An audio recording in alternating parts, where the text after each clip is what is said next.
Halo semua, balik lagi dengan gua Tian di Sumur Gadget. Oke, di studio Sumur Gadget kita kedatangan laptop dari AMD lagi nih.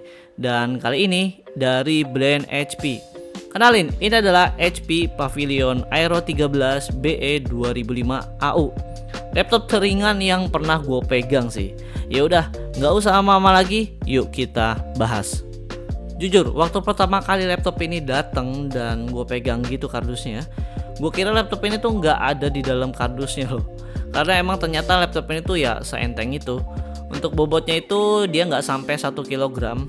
Dan kalau misalnya kita ngomongin soal desain nih, sebenarnya untuk desain dari laptop ini tuh nggak banyak berubah dari seri-seri HP Pavilion Aero sebelumnya. Tetap simple, clean, dan minimalis. Desain yang pastinya gue suka banget sih. Palingan yang gue notice kali ini adalah di bagian logo HP-nya aja. Ini dia udah pakai logo seri flagshipnya mereka ya. Dan jujur, perpaduan logo dan bentuk bodinya ini tuh pas banget. Untuk material body dari laptop ini tuh pakai magnesium aluminium. Itu kenapa laptop ini tuh selain ringan tapi juga kokoh banget. Biarpun laptop ini punya bobot yang ringan, tapi tetap ya bisa dibuka cuman dengan satu tangan aja. Nice. Begitu dibuka juga otomatis di bagian bawahnya juga ikut terangkat. Itu untuk sirkulasi udara masuk. Untuk spesifikasinya nih, laptop ini pakai AMD Ryzen 7 7735U, prosesor dengan 8 core 16 thread.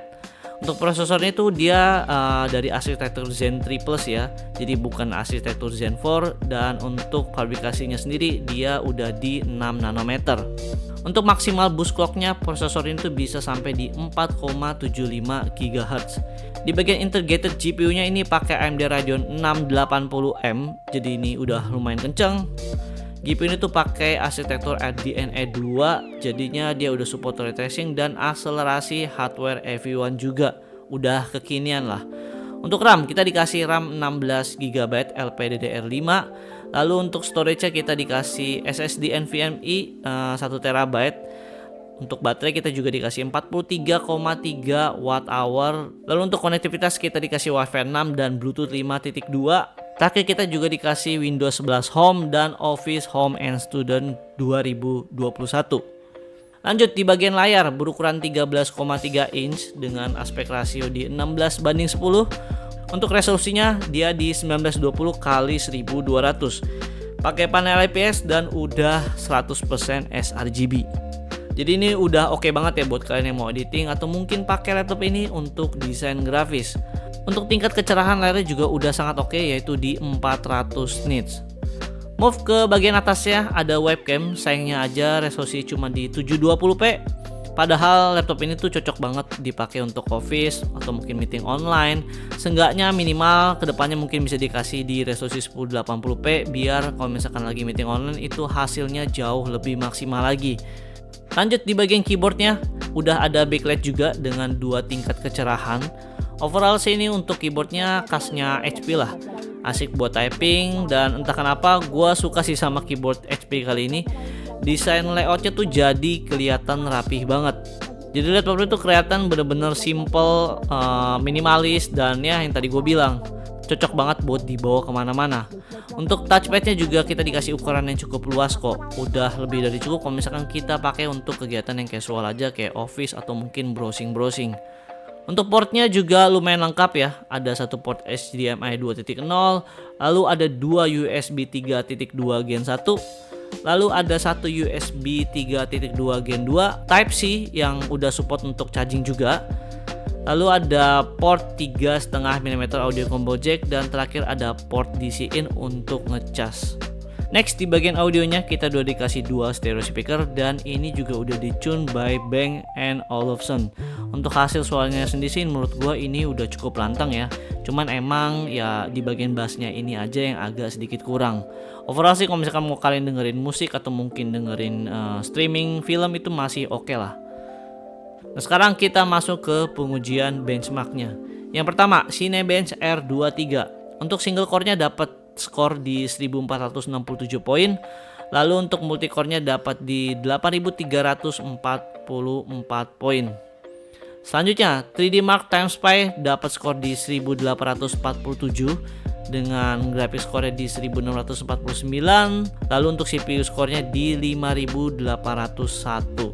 Next, Fire Strike Ultra dapat skor di 1238. Lalu untuk tes Spot Royal untuk uji ray tracingnya dapat skor di 580. Terakhir, gua siksa laptop ini pakai 3D Mark Times Pi Extreme Stress Test. Laptop ini bisa selesai dengan skor di 95,7%.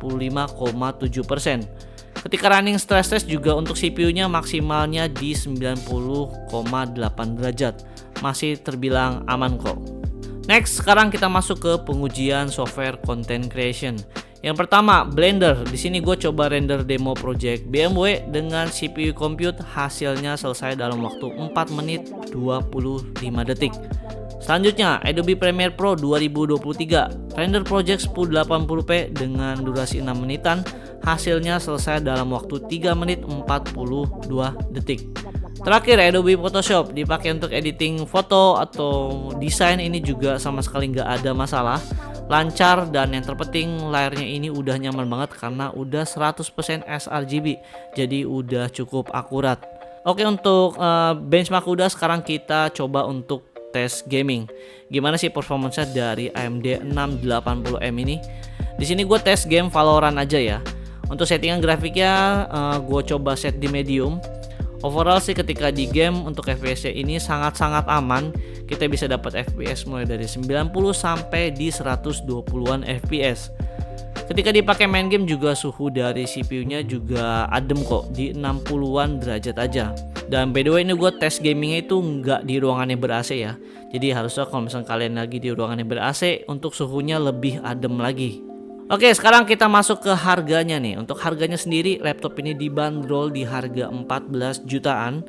Menurut gua ini sangat worth it sih, karena dengan laptop sekecil dan seringan ini, kalian masih bisa dapat performance laptop yang bisa gue bilang cukup kenceng loh. Laptop ini tuh cocok banget buat kalian yang kerjanya tuh mobile, karena dengan laptop yang seringan ini kalian bisa gampang gitu bawa kemana-mana.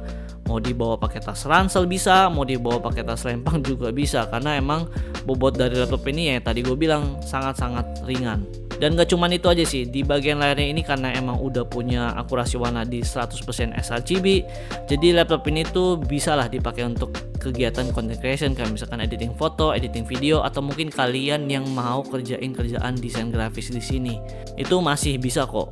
Ya, palingan segitu aja review dari laptop HP Pavilion Aero 13BE 2005AU. Semoga bermanfaat buat kalian yang lagi hunting laptop-laptop yang ringan. Jangan lupa subscribe biar gak ketinggalan video-video terbaru dari gua, dan jangan lupa juga nih mampir ke IG atau mungkin TikTok Sumur Gadget, karena gue juga berbagi banyak informasi di sana. Gua Tian dari Sumur Gadget, pamit.